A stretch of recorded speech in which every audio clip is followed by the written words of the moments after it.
Good morning students. Today I will start installation of costing system.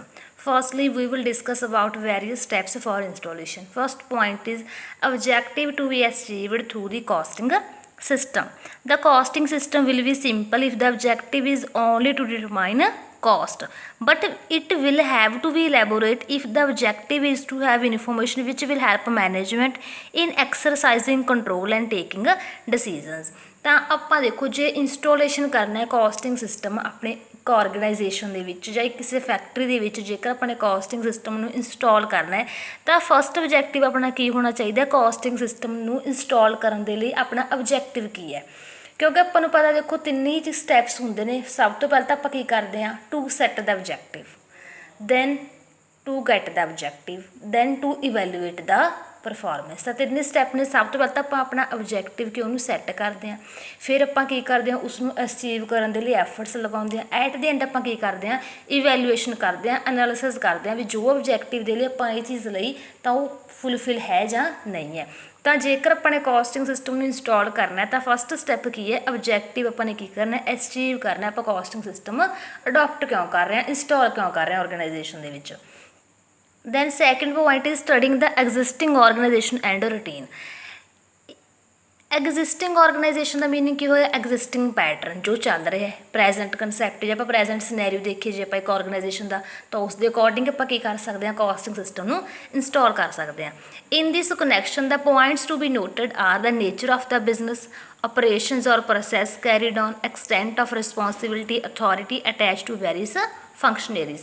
ਤਾਂ ਜੇਕਰ ਆਪਣੇ existing organisation ਦੀ study ਦੀ ਗੱਲ ਕਰ ਰਹੇ ਹਾਂ ਤਾਂ ਆਪਾਂ ਇਸ ਦੇ ਵਿੱਚ ਕੀ ਚੈੱਕ ਕਰਨਾ? ਆਪਣੇ ਬਿਜ਼ਨਸ ਦਾ ਨੇਚਰ ਕਿਸ ਤਰ੍ਹਾਂ ਦਾ, ਕਿਹੜੀਆਂ ਆਪਰੇਸ਼ਨਸ ਹੋ ਰਹੇ ਨੇ ਅਤੇ ਕਿਹੜੀਆਂ ਐਕਟੀਵਿਟੀਜ਼ ਹੋ ਰਹੇ ਨੇ, ਉਸ ਦੇ ਅਕੋਰਡਿੰਗ ਆਪਾਂ ਕੀ ਕਰ ਸਕਦੇ ਹਾਂ? ਕੋਸਟਿੰਗ ਸਿਸਟਮ ਨੂੰ ਇੰਸਟਾਲ ਕਰਦੇ ਹਾਂ। ਤਾਂ ਫਸਟ ਲੈਵਲ 'ਤੇ ਆਪਾਂ ਨੇ ਕੀ ਕੀਤਾ? ਆਪਾਂ ਨੇ ਆਬਜੈਕਟਿਵ ਸੈੱਟ ਕੀਤੇ ਵੀ ਆਪਾਂ ਕਰ ਕਿਉਂ ਰਹੇ ਹਾਂ। ਫਿਰ ਆਪਾਂ ਨੇ ਕੀ ਕੀਤਾ? ਐਗਜ਼ਿਸਟਿੰਗ ਹੁਣ ਆਪਾਂ ਦੇਖੋ ਸਟਾਰਟ ਤਾਂ ਕਰ ਦਿੱਤੀ ਕੋਸਟਿੰਗ ਸਿਸਟਮ ਨੂੰ ਇੰਸਟਾਲ ਕਰਨਾ, ਤਾਂ ਆਪਾਂ ਕੀ ਕਰਾਂਗੇ? ਪ੍ਰੈਜੈਂਟ ਸਿਨੈਰੀਓ ਚੈੱਕ ਕਰਾਂਗੇ, ਆਪਾਂ ਕਰੰਟ ਪੋਜੀਸ਼ਨ ਦੇਖਾਂਗੇ, ਸਟੇਟਮੈਂਟਸ ਚੈੱਕ ਕਰਾਂਗੇ। ਤਾਂ ਇਸ ਦੇ ਆਪਣਾ ਕਿਸ ਦੇ ਵਿੱਚ ਆ ਜਾਂਦਾ? ਇਹ ਐਗਜ਼ਿਸਟਿੰਗ ਆਰਗੇਨਾਈਜੇਸ਼ਨ ਦੇ ਆਪਾਂ ਕੀ ਕਰਨਾ? ਇਸ ਨੂੰ ਵੈਰੀਫਿਕੇਸ਼ਨ ਕਰਨੀ ਹੈ। Then third step is deciding the structure of cost accounts. ਫਿਰ ਆਪਾਂ ਕੀ ਕਰਾਂਗੇ? ਆਪਣਾ ਜਿਹੜਾ ਕੋਸਟ ਸਟਰਕਚਰ ਹੈ ਉਸਨੂੰ ਕੀ ਕਰਾਂਗੇ? ਡਿਸਾਈਡ ਕਰਾਂਗੇ। The designing of the system should be such that there is a gradual buildup of the cost at each significant stage of production. ਵੀ ਜੇ ਆਪਾਂ ਨੇ ਕੋਸਟ ਅਕਾਊਂਟਸ ਦਾ ਸਟਰਕਚਰ ਸੈੱਟ ਆਊਟ ਕਰਨਾ, ਸਟਰਕਚਰ ਇਸ ਤਰ੍ਹਾਂ ਦਾ ਸੈੱਟ ਕਰਨਾ ਹੈ ਕਿ ਕੀ ਹੋਵੇ? ਹਰ ਇੱਕ ਡਿਪਾਰਟਮੈਂਟ 'ਤੇ ਹਰ ਇੱਕ ਲੈਵਲ 'ਤੇ ਆਪਾਂ ਕੀ ਕਰ ਸਕੀਏ? ਕੋਸਟ ਨੂੰ ਪ੍ਰੋਪਰਲੀ ਆਈਡੈਂਟੀਫਾਈ ਕਰ ਸਕੀਏ। Then next step is determining the cost rate, because when we prepare cost sheet, okay, this entails a thorough study of factory conditions and decisions are to be made about classification of cost into direct and indirect cost, to which we can say that fixed cost, semi variable, variable and overhead। ਆਪਾਂ ਨੂੰ ਪਤਾ ਵੀ cost ਵੀ ਦੇਖੋ ਤਿੰਨ ਤਰ੍ਹਾਂ ਦੀ ਹੁੰਦੀ ਹੈ, fix cost, variable cost ਤੇ semi variable cost. ਇਹ ਤਾਂ ਆਪਣੇ ਡਾਇਰੈਕਟ ਐਕਸਪੈਂਸਿਸ ਹੋ ਗਏ। ਜੇ ਆਪਾਂ ਗੱਲ ਕਰਦੇ ਹਾਂ ਇਨਡਾਇਰੈਕਟ ਐਕਸਪੈਂਸਿਸ ਤਾਂ ਉਹ ਆਪਣੇ ਕਿਹੜੇ ਹੋ ਗਏ? ਓਵਰਹੈਡ ਵਗੈਰਾ। ਓਵਰਹੈਡ ਆਪਣਾ ਕੀ ਇੱਕ ਇਨਡਾਇਰੈਕਟ ਐਕਸਪੈਂਸਿਸ ਦੇ ਵਿੱਚ ਆਉਂਦਾ ਓਵਰਹੈਡ। ਤਾਂ ਆਪਾਂ ਨੇ ਕੀ ਕਰਨਾ? ਕੋਸਟ ਰੇਟਸ ਨੂੰ ਵੀ ਡਿਟਰਮਾਈਨ ਕਰਨਾ according to the nature of cost. Then introducing the system. No costing system can be expected to function effectively unless cooperation of all the officials। ਮਤਲਬ ਕੀ ਹੈ? ਜੇ ਆਪਾਂ ਨੇ ਇੰਟਰੋਡਿਊਸ ਹੀ ਨਾ ਕੀਤਾ ਆਪਣੇ ਸਿਸਟਮ ਨੂੰ ਆਰਗੇਨਾਈਜੇਸ਼ਨ ਦੇ ਵਰਕਰਸ ਦੇ ਵਿੱਚ, ਜਾਂ ਕਹਿ ਸਕਦੇ ਆਪਾਂ ਵੀ ਟੌਪ ਡਿਪਾਰਟਮੈਂਟ ਤੋਂ ਲੈ ਕੇ ਸਿਰਫ ਮਿਡਲ ਤੱਕ ਹੀ ਇੰਪਲੀਮੈਂਟ ਹੋਏ ਪਾਇਆ, ਲੋਅਰ ਲੈਵਲ ਨੂੰ ਇੰਟਰੋਡਿਊਸ ਨਹੀਂ ਕਰਵਾਇਆ, ਤਾਂ ਇਹ ਸਾਰੇ ਐਫਰਟਸ ਕੀ ਨੇ ਇੰਸਟਾਲੇਸ਼ਨ ਦੇ? ਕੋਸਟਿੰਗ ਸਿਸਟਮ ਨੂੰ ਇੰਸਟਾਲ ਕਰਨ ਦੇ ਐਫਰਟਸ ਕੀ ਨੇ? ਸਾਰੇ ਵੇਸਟ ਰਹੇ। ਤਾਂ ਆਪਣੇ ਲਈ ਸਭ ਤੋਂ ਜ਼ਰੂਰੀ ਕੀ ਹੈ? ਵੀ ਜਿਹੜਾ ਆਪਾਂ ਕੋਸਟਿੰਗ ਸਿਸਟਮ ਇੰਸਟਾਲ ਕਰ ਰਹੇ ਹਾਂ ਆਪਣੀ ਆਰਗੇਨਾਈਜੇਸ਼ਨ ਦੇ ਵਿੱਚ, ਉਸਨੂੰ ਕੀ ਕਰਵਾਈਏ? ਆਪਾਂ ਸਾਰੇ ਵਰਕਰਸ ਇਹਨੂੰ ਕੀ ਕਰਵਾਈਏ? ਇਹਨਾਂ ਨੂੰ ਇੰਟਰੋਡਿਊਸ ਕਰਵਾਈਏ। Then organising the cost office. Organise the cost office ਮਤਲਬ ਕੀ ਹੈ? It is situated adjacent to the factory so that delay in routine out documents or in clearing up discrepancies and doubts is avoided. ਤਾਂ organising ਦੀ cost office ਦਾ ਮਤਲਬ ਕੀ ਹੈ? Delay ਦਾ ਕੀ ਮਤਲਬ ਹੁੰਦਾ ਵੀ ਜੋ ਲੇਟ ਹੋ ਰਿਹਾ ਕੰਮ ਉਹਨੂੰ ਆਪਣੇ ਕੀ ਕਰਨਾ? ਵਿਦਿਨ ਟਾਈਮ ਕੰਪਲੀਟ ਕਰਨਾ। ਤਾਂ ਇਹ ਸਾਰਾ ਕੁਝ ਕਿਸ ਦੀ ਹੈਲਪ ਦੇ ਨਾਲ ਹੋ ਸਕਦਾ? ਜੇਕਰ ਆਪਾਂ ਨੇ ਕੋਸਟਿੰਗ ਸਿਸਟਮ ਨੂੰ ਪ੍ਰੋਪਰਲੀ ਕੀ ਕੀਤਾ ਹੈ? ਇੰਸਟਾਲ ਕੀਤਾ ਹੋਇਆ। ਜਿਵੇਂ ਦੇਖੋ ਸਟੋਰ ਅਕਾਊਂਟ ਦੇ ਵਿੱਚ ਆਪਾਂ ਨੂੰ ਉਹਦੇ ਰਿਲੇਟਡ ਇਨਫੋਰਮੇਸ਼ਨ ਮਿਲੇਗੀ ਸਾਰੀ। ਲੇਬਰ ਅਕਾਊਂਟਿੰਗ ਕਰ ਰਹੇ ਹਾਂ, ਪ੍ਰੋਪਰ ਕੋਸਟ ਕੰਟਰੋਲ ਕਰ ਰਹੇ ਹਾਂ, ਆਡਿਟ ਕਰ ਰਹੇ ਹਾਂ, ਵੈਰੀਫਿਕੇਸ਼ਨ ਕਰਵਾ ਰਹੇ ਹਾਂ ਆਡੀਟਰ ਤੋਂ।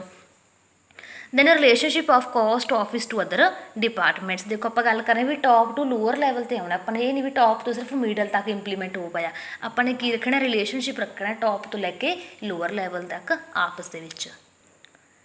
Then next topic is practical difficulties in installing a costing system. ਵੀ ਕੀ ਪ੍ਰੋਬਲਮ ਜਿਹੜੇ ਆ ਜਦੋਂ ਆਪਾਂ ਇੱਕ ਕਾਸਟਿੰਗ ਸਿਸਟਮ ਨੂੰ ਇੰਸਟਾਲ ਕਰਦੇ ਹਾਂ। ਫਸਟ ਪੁਆਇੰਟ ਕੀ ਹੈ, lack of support from top management. ਹੋ ਸਕਦਾ ਟੌਪ ਮੈਨੇਜਮੈਂਟ ਹੋਰ ਵਿਊਜ਼ ਦੇ ਰਹੀ ਹੈ, ਲੋਅਰ ਮੈਨੇਜਮੈਂਟ ਹੋਰ ਵਿਊਜ਼ ਦੇ ਰਹੀ ਹੈ, ਤਾਂ ਉੱਥੇ ਕੀ ਹੋ ਜਾਂਦੀ ਹੈ ਲੈਕ ਆਫ ਸਪੋਰਟ।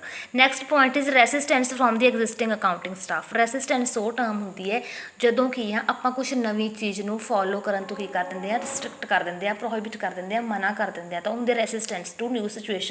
ਵੀ ਆਪਾਂ ਕੁਛ ਨਵਾਂ ਤਾਂ ਕਰਨਾ ਹੀ ਨਹੀਂ ਚਾਹੁੰਦੇ, ਆਪਾਂ ਐਜ਼ ਇਟ ਜੋ ਆਪਾਂ ਚੱਲ ਰਹੇ ਹਾਂ ਟ੍ਰੈਡੀਸ਼ਨਲ ਵੇ ਦੇ ਵਿੱਚ ਹੀ ਕੰਮ ਕਰਨਾ ਪਸੰਦ ਕਰਦੇ। ਤਾਂ ਕੀ ਹੋ ਸਕਦਾ ਕਈ ਵਾਰ ਐਗਜ਼ਿਸਟਿੰਗ ਅਕਾਊਂਟਿੰਗ ਸਟਾਫ ਹੈ ਜਿਹੜਾ ਕੀ ਕਰ ਦਿੰਦਾ ਰੈਸਿਸਟੈਂਸ ਕਰਦਾ, ਵੀ ਨਿਊ ਚੀਜ਼ਾਂ ਨੂੰ ਅਡੋਪਟ ਕਰਨ ਦੇ ਵਿੱਚ ਜਾਂ ਇੰਪਲੀਮੈਂਟੇਸ਼ਨ ਦੇ ਵਿੱਚ ਥੋੜ੍ਹਾ ਕੀ ਹੁੰਦਾ ਪ੍ਰੋਬਲਮਸ ਕ੍ਰੀਏਟ ਕਰ ਲੈਂਦਾ। Then non cooperation at other levels. ਹੋ ਸਕਦਾ ਉਹੀ ਗੱਲ ਆ ਗਈ ਵੀ ਟੌਪ ਲੈਵਲ ਦੀ ਕੋਆਪਰੇਸ਼ਨ ਨਾ ਹੋਵੇ ਲੋਅਰ ਲੈਵਲ ਦੇ ਨਾਲ, ਜਾਂ ਸ਼ਾਰਟੇਜ ਆਫ ਟ੍ਰੇਨਡ ਸਟਾਫ। ਇੰਨਾ ਆਪਣੇ ਕੋਲ ਵੈਲ ਐਕਸਪੀਰੀਅੰਸਡ ਸਟਾਫ ਹੀ ਨਹੀਂ ਹੈਗਾ ਜਿਹੜਾ ਮਾਡਰਨ ਟੈਕਨੀਕਸ ਨੂੰ ਇੰਪਲੀਮੈਂਟ ਕਰੀਏ, ਜਿਹੜਾ ਉਹਨੂੰ ਫੋਲੋ ਕਰ ਸਕੇ। Then heavy cost of operating ਦਾ ਸਿਸਟਮ। ਇਹ ਪਤਾ ਵੀ ਕਿਸੇ ਚੀਜ਼ ਨੂੰ ਆਪਾਂ ਜਦੋਂ ਇੰਸਟਾਲ ਕਰਦੇ ਉੱਪਰ ਕੀ ਰਾਈਜ਼ ਹੁੰਦੀ ਹੈ cost. Then steps to overcome. First ਕੀ ਹੋਣੀ ਚਾਹੀਦੀ ਆਪਣੇ ਕੋਲ ਸਪੋਰਟ ਹੋਣੀ ਚਾਹੀਦੀ ਹੈ ਟੌਪ ਮੈਨੇਜਮੈਂਟ ਤੋਂ। Utility of system to existing staff. Proper ਕੀ ਹੋਣੀ ਚਾਹੀਦੀ ਆਪਣੇ ਕੋਲ ਯੂਟਿਲਿਟੀ ਹੋਣੀ ਚਾਹੀਦੀ ਹੈ। ਵਰਕਰਸ ਦਾ ਕੌਨਫੀਡੈਂਸ ਹੋਣਾ ਚਾਹੀਦਾ ਕੋਆਪਰੇਸ਼ਨ ਦੇ ਲਈ। ਟ੍ਰੇਨਿੰਗ ਦੇਣੀ ਐਗਜ਼ਿਸਟਿੰਗ ਅਕਾਊਂਟਿੰਗ ਸਟਾਫ ਨੂੰ। Then cost accounting according to specific requirements of the concern. ਵੀ ਜਿਹੜਾ ਸਿਸਟਮ ਆਪਾਂ ਇੰਸਟਾਲ ਕੀਤਾ ਆਪਰੇਟ ਕੀਤਾ ਉਹਦੇ ਨਾਲ ਕੀ ਹੋਣ ਥੋੜ੍ਹੇ ਬਹੁਤੇ ਬੈਨੀਫਿਟਸ ਵੀ ਹੋਣ, ਇਹ ਨਾ ਹੋਵੇ ਉਹਦੇ ਆਪਣੇ ਲਈ ਕੀ ਨੇ ਤੇ ਨੁਕਸਾਨ ਹੀ ਨੇ, ਤਾਂ ਉਹ ਕੀ ਹੋਵੇ ਕਾਸਟ ਸਿਸਟਮ ਕਿਹਦੇ ਅਕੋਰਡਿੰਗ ਹੋਣਾ ਚਾਹੀਦਾ ਕੰਸਰਨ ਦੀ ਰਿਕੁਆਇਰਮੈਂਟਸ ਦੇ according. Then proper supervision. Proper supervision ਦਾ ਮੇਨ ਮੋਟਿਵ ਵੀ ਕੀ ਹੈ ਵੀ cost accountant to make the system successful to achieve the desired goal of ascertainment cost presentation and cost control। ਜਿਸ ਪਰਪਸ ਲਈ ਆਪਾਂ ਇੰਸਟਾਲ ਕੀਤਾ ਉਹਨੂੰ ਪ੍ਰੋਪਰ ਕੀ ਹੋਵੇ ਸੁਪਰਵਾਈਜ਼ ਕਰਨਾ ਤਾਂ ਕਿ ਉਹ ਗੋਲਸ ਕੀ ਹੋ ਸਕਣ ਅਚੀਵ ਹੋ ਸਕਣ। ਤਾਂ ਨੈਕਸਟ ਕਲਾਸ ਦੇ ਵਿੱਚ ਆਪਾਂ ਕਰਾਂਗੇ ਟੌਪਿਕ ਕਾਸਟ ਯੂਨਿਟ। ਥੈਂਕਸ।